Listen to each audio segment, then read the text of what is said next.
Hello students, स्वागत है आप सभी का हमारे चैनल बाइलिंगुअल मैथ्स क्लासेस में। हम लोग आज से स्टार्ट करेंगे क्वाड्रेटिक इक्वेशन चैप्टर 4। देखिए चैप्टर 3 तक मैंने पिछले क्लासेस में कंप्लीट करवा रखा है। मैंने कंप्लीट एनसीईआरटी तो करवाई है, साथ साथ में मैंने एक्स्ट्रा क्वेश्चंस भी आपको सॉल्व करवाए हैं, तो आप जाके वहाँ पर देख सकते हैं। ठीक है ना। हम लोग अब ऐसा करेंगे कि सबसे पहले मैं आपको एनसीईआरटी सॉल्व कराऊंगा, उसके बाद कुछ अलग एक्स्ट्रा लेवल के क्वेश्चन मैं आपको सॉल्व करा दूंगा ताकि आपको वहाँ पर कोई भी प्रॉब्लम ना हो आपको एग्ज़ाम देने में। ठीक है ना। अगर आप एग्ज़ाम में बैठे तो किसी भी कैटेगरी का क्वेश्चन क्यों ना है आप उसको सॉल्व कर सकें। ठीक है ना। तो आपको भी पता है अगर मैं एक्स्ट्रा क्वेश्चंस आपको कराऊंगा तो थोड़ा सा टाइम लगेगा चैप्टर कंप्लीट होने में, बट कोई नहीं, कितना भी टाइम लगे चैप्टर हम लोग अच्छे से कवर करने वाले हैं। तो चलिए फिर स्टार्ट करते हैं और समझते हैं कि क्वाड्रेटिक इक्वेशन क्या होती हैं। उसके बाद हम लोग समझेंगे क्वाड्रेटिक इक्वेशन के सलूशन क्या होते हैं, क्वाड्रेटिक इक्वेशन के रूट्स क्या होते हैं, उसके बाद उसके नेचर ऑफ रूट्स पढ़ना है, उसके बाद क्वाड्रेटिक इक्वेशन से रिलेटेड वर्ड प्रॉब्लम को सॉल्व करेंगे। और ये जो क्वाड्रेटिक इक्वेशन है ना, आपको कई चैप्टर्स में देखने को मिलती हैं, जैसे कि ट्रिग्नोमेट्री में भी आपको क्वाड्रेटिक इक्वेशन देखने को मिलेगी, है ना। और सरफेस एरिया एंड वॉल्यूम अगर आप वहाँ पढ़ेंगे तो वहाँ भी आपको एक क्वाड्रेटिक इक्वेशन देखने को मिलती है। तो आज हम लोग स्टार्ट करेंगे क्वाड्रेटिक इक्वेशन और समझते हैं कि क्वाड्रेटिक इक्वेशन क्या होती है। ठीक है ना। तो आपने सेकंड चैप्टर में क्वाड्रेटिक पॉलिनॉमियल पढ़ा होगा, अगर आपको याद है तो जो क्वाड्रेटिक पॉलिनॉमियल होता है, क्वाड्रेटिक पॉलिनॉमियल, ठीक है, पॉलिनॉमियल। तो आपको भी पता है कि कोई भी पॉलिनॉमियल जो कि ax² plus bx plus c के फॉर्म का होता है, वो जो इक्वेशन होती है या फिर वो जो पॉलिनॉमियल होती है, उस पॉलिनॉमियल को क्वाड्रेटिक पॉलिनॉमियल कहा जाता है। ठीक है। जहाँ पे ABC क्या है, fair ABC A, B and C are real numbers. ठीक है। रियल नंबर्स भी मैं आपको पहले चैप्टर में पढ़ा चुका हूँ, real numbers. And A does not equal to 0, मतलब A की वैल्यू 0 नहीं होनी चाहिए, क्योंकि आपको भी पता है कि कोई भी पॉलिनॉमियल जिसकी मैक्सिमम पावर 2 हो वो पॉलिनॉमियल क्या होता है, क्वाड्रेटिक पॉलिनॉमियल होता है। या फिर कहें उसकी डिग्री, क्योंकि किसी भी पॉलिनॉमियल की जो मैक्सिमम पावर होती है उसी को हम लोग क्या कहते हैं, उस पॉलिनॉमियल की डिग्री कहते हैं। यानी ऐसा पॉलिनॉमियल जिसकी डिग्री 2 हो उसी पॉलिनॉमियल को क्या कहते हैं, क्वाड्रेटिक पॉलिनॉमियल। ठीक है ना। आप समझ पाएंगे क्वाड्रेटिक पॉलिनॉमियल इस तरीके का होता है। और A की वैल्यू 0 नहीं होनी चाहिए। अगर A की वैल्यू 0 होगी तो ये वाला टर्म्स मेरा 0 हो जाएगा। फिर बचा bx प्लस c जो कि एक लीनियर पॉलिनॉमियल है ना, इसीलिए मैंने लिखा है कि यहाँ पे A की वैल्यू 0 नहीं होनी चाहिए। तो आप समझ चुके हैं क्वाड्रेटिक पॉलिनॉमियल, आपको मैंने सेकंड चैप्टर में पढ़ाया था। अब हम लोग बात करेंगे क्वाड्रेटिक इक्वेशन की। किसकी बात करेंगे, क्वाड्रेटिक इक्वेशन की, क्योंकि जो आज का हमारा जो टॉपिक है। ठीक है ना। अब देखिए क्वाड्रेटिक इक्वेशन, अगर मैं इस क्वाड्रेटिक पॉलिनॉमियल को 0 के इक्वल लिख दूँ, क्या करूँ, अगर मैं इस क्वाड्रेटिक पॉलिनॉमियल को 0 के इक्वल पुट कर दूँ तो ये जो इक्वेशन बनेगी इस इक्वेशन को क्वाड्रेटिक इक्वेशन कहा जाता है। ठीक है ना। मैंने क्या कहा कि कोई भी क्वाड्रेटिक पॉलिनॉमियल है अगर उसको मैं 0 के इक्वल रख दूँ तो वो जो इक्वेशन होगी क्या कही जाएगी, क्वाड्रेटिक इक्वेशन कही जाएगी। और कंडीशन वही है यहाँ भी कि A, B, C are real numbers. ठीक है, ये हमारे रियल नंबर्स हैं। एंड जो A है यहाँ भी 0 नहीं होना चाहिए, क्योंकि आपको पता है अगर A की वैल्यू 0 हो गई तो ये वाला मेरा टर्म ही गायब हो जाएगा, तो क्वाड्रेटिक नहीं रहेगी, फिर तो लीनियर इक्वेशन हो जाएगी। ठीक है ना। तो आप समझ चुके होंगे कि जो equation ax² plus bx plus c equal to 0 form की होती है उसी इक्वेशन को हम लोग क्या कहते हैं, क्वाड्रेटिक इक्वेशन कहते हैं। तो 2-3 एग्जाम्पल हम लोग लेते हैं। जैसे मान लेते हैं एग्जाम्पल की अगर मैं बात करूँ क्वाड्रेटिक इक्वेशन के, ठीक है, जैसे मैं A की वैल्यू 1 और B की वैल्यू 2 और C की वैल्यू मैं 1 रख देता हूँ। क्या करता हूँ, A की वैल्यू 1, B की वैल्यू 2 और C की वैल्यू अगर मैं 1 पुट कर दूँ यहाँ पे तो क्या हो जाएगा, 1 into x² plus 2b, B की वैल्यू 2 रख देंगे तो 2x और C की वैल्यू 1 इक्वल टू 0। तो ये मेरी जो इक्वेशन होगी क्या कही जाएगी, ये मेरी जो है ये क्वाड्रेटिक इक्वेशन कही जाएगी। ठीक है। अगर मैं इसी में A इक्वल टू 1 और B इक्वल टू 0 पुट कर दूँ और C इक्वल टू में पुट कर देता हूँ 4, ठीक है, माइनस का 4, तब देखते हैं क्या वो इक्वेशन क्वाड्रेटिक बनने वाली है। तो A की वैल्यू मैं 1 पुट करूँगा तो 1 इंटू x² यानी कि x², और B तो मेरा 0 रखेंगे तो पूरा 0 हो जाएगा। C की वैल्यू है -2 इक्वल टू 0। तो यस, ये भी आप देख सकते हैं यहाँ पे जो मैक्सिमम पावर है वो 2 है, इसका मतलब ये भी एक क्या है, ये इक्वेशन भी एक क्वाड्रेटिक इक्वेशन है। अब आप देखिए एक चीज़ और ध्यान रखिएगा, आप ए की वैल्यू जीरो नहीं रख सकते, क्योंकि यहाँ पे लिखा हुआ है कि ए की वैल्यू जीरो नहीं होनी चाहिए, क्योंकि अगर ए आपने जीरो रखा तो क्वाड्रेटिक इक्वेशन नहीं होगी। आप बी को जीरो ले सकते हैं, सी को जीरो ले सकते हैं, बट ए की वैल्यू जीरो नहीं लिख सकते, क्योंकि आपको पता है रियल नंबर्स का मतलब कोई भी नंबर हो सकता है, चाहे पॉइंट में हो, चाहे डेसिमल में हो, चाहे रूट में हो, ठीक है। तो ये सारे मेरे क्या हो गए, क्वाड्रेटिक इक्वेशन हो गए। अगर एक दो एग्जाम्पल मैं लेके रहो आपको समझाना चाहूँ तो जैसे मान लेते हैं 2x² माइनस का 5x प्लस का 3 इज इक्वल टू 0। क्या ये क्वाड्रेटिक इक्वेशन है? तो आप कहेंगे बिल्कुल। क्या ये ax² plus bx plus c equal to 0 के फॉर्म की नहीं है? तो आप कहेंगे बिल्कुल। ये जो इक्वेशन है ax² plus bx plus c equal to 0 form की इक्वेशन है। दैट्स वाई ये भी क्या है, क्वाड्रेटिक इक्वेशन है। और यहाँ पर a की वैल्यू 2 है, यानी a की वैल्यू 2 है, और b की वैल्यू आप देख रहे हैं -5 है, और c की वैल्यू क्या है 3 है। तो यानी ये भी एक क्वाड्रेटिक इक्वेशन है। तो मुझे लग रहा है कि अब आप समझ चुके होंगे क्वाड्रेटिक इक्वेशन किस फॉर्मेट की होती हैं। यानी कि जो भी इस तरीके की इक्वेशन आपको देखने को मिलेंगे वे सारी की सारी इक्वेशन क्या है, क्वाड्रेटिक इक्वेशन है। ये जो है क्वाड्रेटिक इक्वेशन का जनरल फॉर्म है, यानी कि ax² plus bx plus c equal to 0 जो होता है ये क्वाड्रेटिक इक्वेशन की एक जनरल फॉर्म होती है, जहाँ पर a b c कोई भी रियल नंबर हो सकते हैं और a की वैल्यू 0 नहीं हो सकती। ठीक है ना। आई होप समझ में आ गया होगा कि आपको जो क्वाड्रेटिक इक्वेशन है किस फॉर्मेट की होती है। ठीक है ना।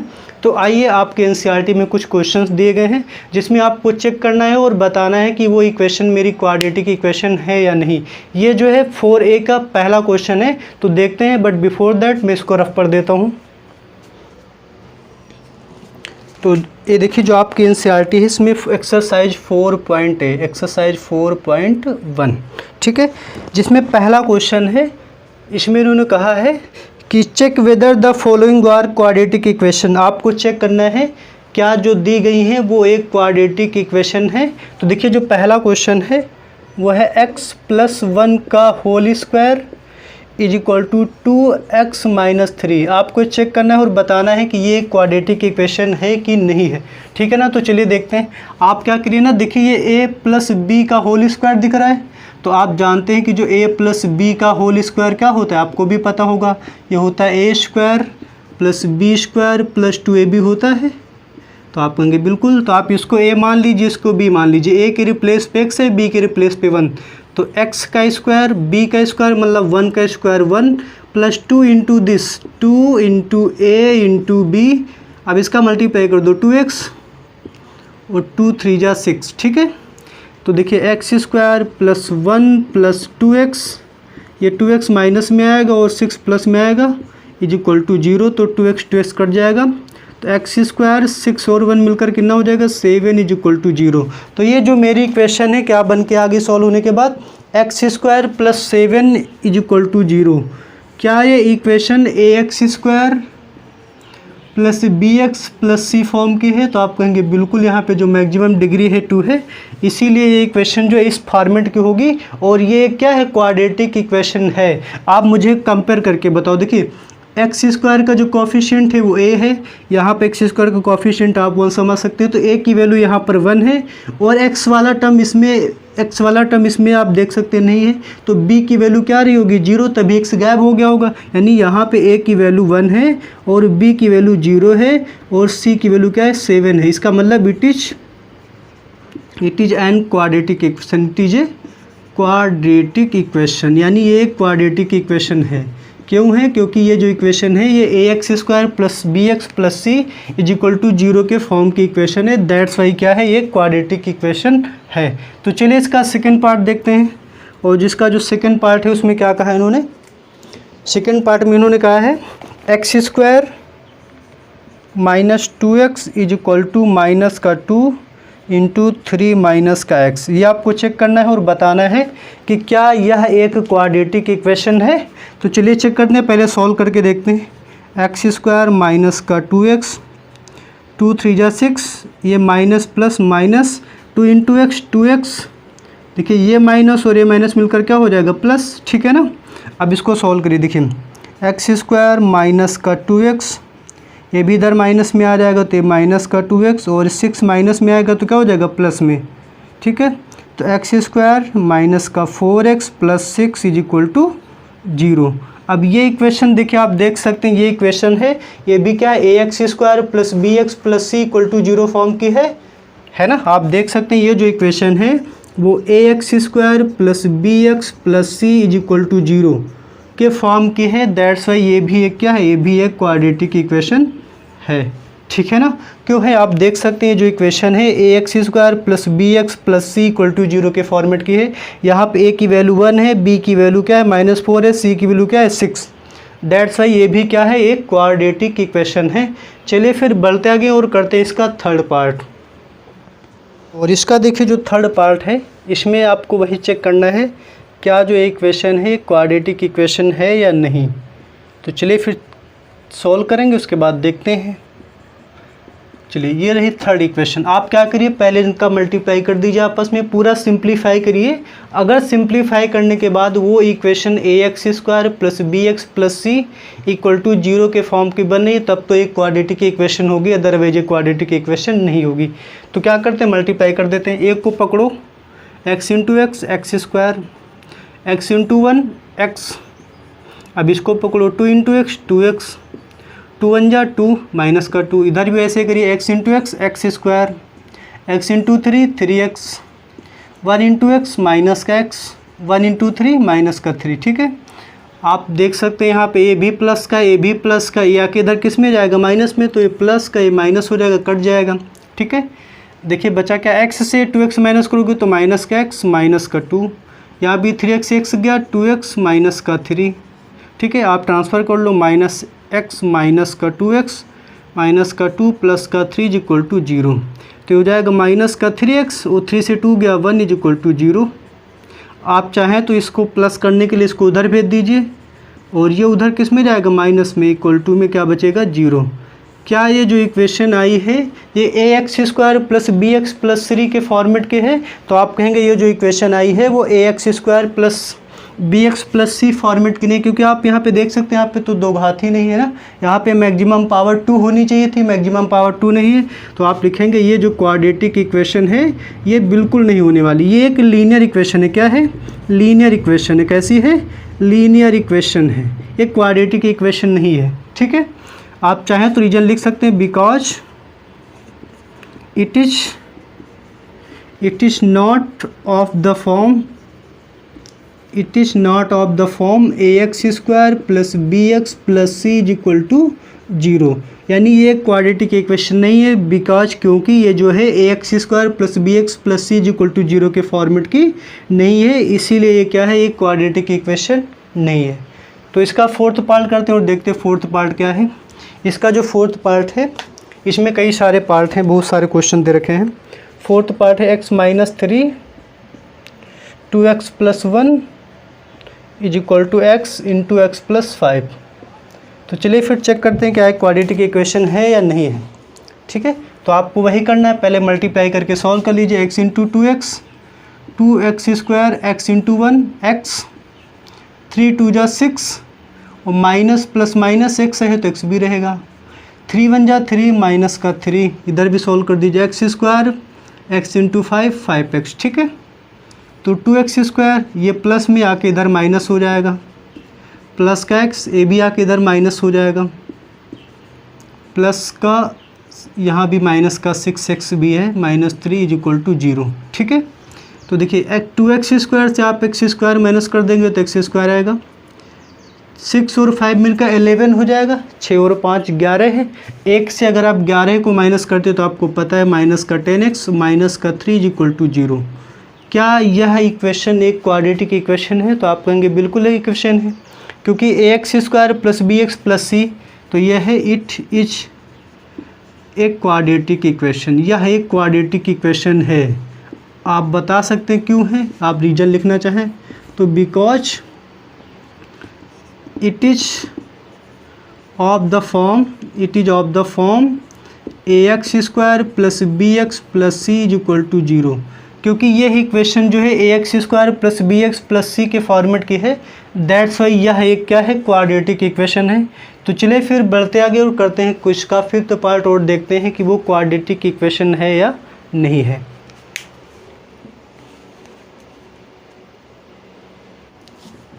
तो इसका जो फिफ्थ पार्ट है इसमें भी आपसे वही पूछा है कि क्या यह इक्वेशन एक क्वाड्रेटिक इक्वेशन है। क्वेश्चन अभी तक वही चल रहा है, इसमें कई सारे पार्ट दे रखे हैं, x+5 एंड x-1। आपसे पूछा गया क्या यह एक क्वाड्रेटिक इक्वेशन है। तो चलिए फिर चेक करते हैं। पहले मल्टीप्लाई करेंगे 2x into x 2x square, 2x into 3 3 2 जा 6x, 1 into x x, 1 into 3 3, अब ए भी माइनस में क्या हो गया प्लस। तो x into x square, x into 1 x, 5 into x 5x और 5 1 जा 5, ठीक है। ये यहाँ पे 2x स्क्वायर है, ये 6 और 1 मिलकर 7x प्लस 3, यहाँ भी देखिए x स्क्वायर, 5x से एक x चला गया, कितना बचा 4x माइनस का 5। अब सॉल्व कर दीजिए 2x स्क्वायर, ये आप देख सकते हैं माइनस में आएगा, माइनस का 7x और ये भी माइनस में आ जाएगा 4x माइनस का 3, ये जाके इधर प्लस हो जाएगा, है ना। तो आ जाएगा 2x स्क्वायर से x स्क्वायर घटाएंगे तो कितना बचेगा, आप कहेंगे x स्क्वायर, और 7 और 4 कितने हो जाएंगे 11x, 5 से 3 माइनस करेंगे 2 इज इक्वल टू 0, है ना। क्या यह equation ax square plus bx plus c equal to 0 के फॉर्मेट के है। तो आप कहेंगे बिल्कुल इक्वेशन है। तो ये इक्वेशन जो है ax square plus bx plus c equal to 0 के फॉर्म की है। a की वैल्यू 1 है, b की वैल्यू -11 है, c की वैल्यू क्या है 2 है। इसका मतलब it is a quadratic equation, यह एक क्वाड्रेटिक इक्वेशन है क्योंकि ये जो है ax square plus bx plus c equal to 0 के फॉर्म के है। मुझे लग रहा है इसके बाकी सारे पार्ट आप अब कर पाएंगे। अगर मैं वही क्वेश्चन बार बार करवाता रहूँगा तो आपको बोरियत फील होने लगेगी, है ना, बोरिंग क्लास लगने लगेगी। तो मैं ऐसा नहीं चाहता कि बोरिंग क्लास लगे, क्योंकि आप अब समझ चुके होंगे क्या करना है, सॉल्व करना है। अगर ax square plus bx plus equal to 0 के फॉर्मेट की इक्वेशन है तब तो वो क्वाड्रेटिक इक्वेशन होगी, अदरवाइज क्वाड्रेटिक इक्वेशन नहीं होगी, ठीक है ना। अब देखिए, अगर आपको यहाँ पे पावर 3 दिख जाएगी तो आप तुरंत लिख देंगे कि एक क्वाड्रेटिक इक्वेशन नहीं है। बट सिंप्लीफाई करने के बाद ऐसा ना हो कि इधर भी क्यूब हो और इधर भी क्यूब है, कट जाए, आपने पहले क्यूब देख के बता दे कि क्वाड्रेटिक इक्वेशन नहीं है। तो पहले सिंप्लीफाई कर लेनी है ना, बाकी आने वाले पार्ट में हो सकता है ऐसा हो आपको क्यूबिक इक्वेशन देखने को मिले, ठीक है ना। तो चलिए फिर बढ़ते आगे। आप समझ चुके होंगे कि पूरा क्वाड्रेटिक इक्वेशन के बारे में। मेरा जो नेक्स्ट टॉपिक है वो है solution of a quadratic equation. क्या है, solution of a quadratic equation, solution of a quadratic equation. एक क्वाड्रेटिक इक्वेशन का सोल्यूशन क्या होता है, ठीक है। सपोज कर लेते हैं हमारे पास एक क्वाड्रेटिक इक्वेशन है ax square plus bx plus c equal to 0। क्या है, हमारे पास एक क्वाड्रेटिक इक्वेशन है ax square plus bx plus c equal to 0 equation है मेरे पास। अब मैं क्या करता हूँ, x इक्वल टू अल्फ़ा में इसमें पुट कर देता हूँ। क्या करता हूँ, x के रिप्लेस में मैं अल्फ़ा को पुट कर देता हूँ, plus b into alpha plus c। जैसे मैंने इसमें अल्फ़ा पुट किया तो ये 0 आ गया। मैंने क्या कहा कि मेरे पास एक क्वाड्रेटिक इक्वेशन थी, मैंने उसमें x के रिप्लेस पे अल्फ़ा पुट किया तो जो मेरी इक्वेशन सॉल्व करने के बाद क्या आ गया, 0 आ गया। तब हम लोग कह देंगे कि x equal to alpha is a solution of equation, of a equation. अब देखिए इसकी डिफिनीशन में पढ़ता हूँ। मैंने क्या बताया, आप क्या करो, x की वैल्यू उस इक्वेशन में पुट कर दो। अगर उसको सेटिस्फाई करे, यानी कि अगर उसमें x की वैल्यू पुट करने के बाद राइट हैंड साइड आ जाए तब समझ जाओ कि वो सोल्यूशन है, अदरवाइज उसका सोल्यूशन नहीं है, ठीक है ना। एक एग्जांपल से मैं इसको और कोशिश करता हूँ, बट उससे पहले मैं एक बुक की जो डिफिनीशन दी होती है उसमें लिखा होता है कि x equal to alpha is called the solution of linear equation ax square plus bx plus c equal to 0 if a alpha square plus b alpha plus c equal to 0। मतलब वही है, यानी x इक्वल टू अल्फ़ा। अब आप सोचेंगे कि alpha क्या है, अल्फ़ा कोई भी रियल नंबर हो सकता है, ठीक है ना। अल्फ़ा क्या है, कोई भी रियल नंबर हो सकता है, यानी कोई भी रियल नंबर जिसको मैं इस इक्वेशन में x के रिप्लेस पे पुट करूँ और 0 आ जाए, यानी उसको सेटिस्फाई कर जाए, तब कह देंगे कि x इक्वल टू अल्फ़ा क्या है, उसका सोल्यूशन है। और ये जो x इक्वल टू अल्फ़ा है ना, अल्फ़ा को जो है हम इस क्वाड्रेटिक इक्वेशन का रूट कहते हैं। क्या कहते हैं, रूट। रूट का मतलब x की वैल्यू, यानी जो x की वैल्यू इस इक्वेशन को सेटिस्फाई करती है उसको जो है उस इक्वेशन का रूट कहा जाता है। इस चीज़ को मैं एक एग्जांपल से कोशिश करता हूँ समझाने की। सपोज करते हैं हमारे पास एक क्वाड्रेटिक इक्वेशन है x² + 2x + 1 = 0। ठीक है, मैंने इसमें x = -1 रख दिया। क्या किया मैंने, x = -1 रखा। तो चलिए रख के देखते हैं, -1² + 2 × -1 + 1 = 1 का स्क्वायर 1, 2 1 जा 2 + 1, तो 1 1 मिलकर 2 -2 कितना आएगा 0। यानी जब मैंने x = 1 इस इक्वेशन में रखा तो मेरा RHS आ रहा है, यानी कि 0 आ रहा है। इसका मतलब है कि जो x = -1 इज ए सॉल्यूशन, या फिर हम कहें is a root of the equation. ठीक है, रूट ऑफ द इक्वेशन, समझिए ना। यानी जो x की वैल्यू होती है जो इस इक्वेशन को सेटिस्फाई करती है उसको क्या कहते हैं, उस इक्वेशन का सॉल्यूशन कहते हैं, या फिर उसको उस इक्वेशन का रूट कहा जाता है। ठीक है ना। तो अब देखिए, अब एक चीज़ और समझनी हम लोगों को, क्या इस इक्वेशन के आखिर रूट होंगे कितने, ये भी तो मैटर करता है। क्या इसमें x की एक ही वैल्यू होगी इस इक्वेशन, यानी एक ही रूट होगा, या फिर एक ही सोल्यूशन होगा। तो आपको पहले से भी इसका आंसर पता है।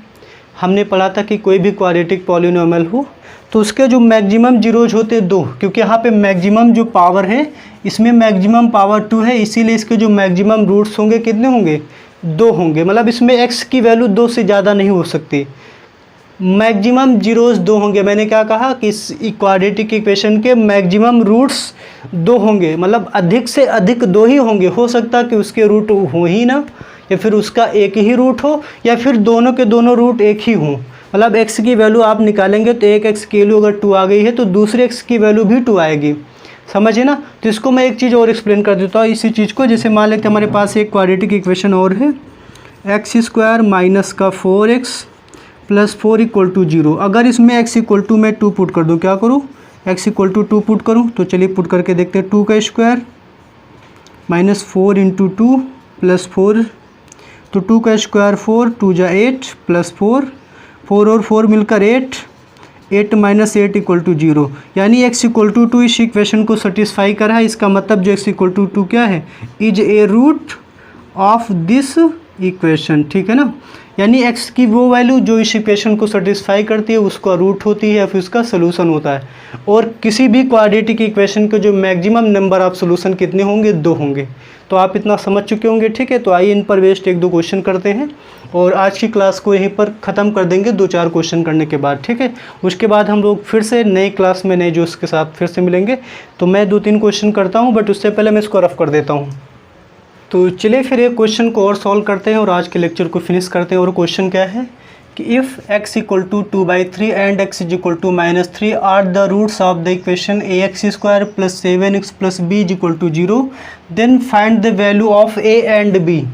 अभी मैंने आपको रूट की डिफिनीसन बताई कि कोई भी x की वैल्यू क्वाड्रेटिक इक्वेशन का रूट तभी होगी जब इसमें मैं x की वैल्यू रखूँगा तो क्या आएगा, 0 आएगा। तो बस आपको रूट की डिफिनीसन लगानी है। आपके पास जो इक्वेशन गिवन है, द गिवन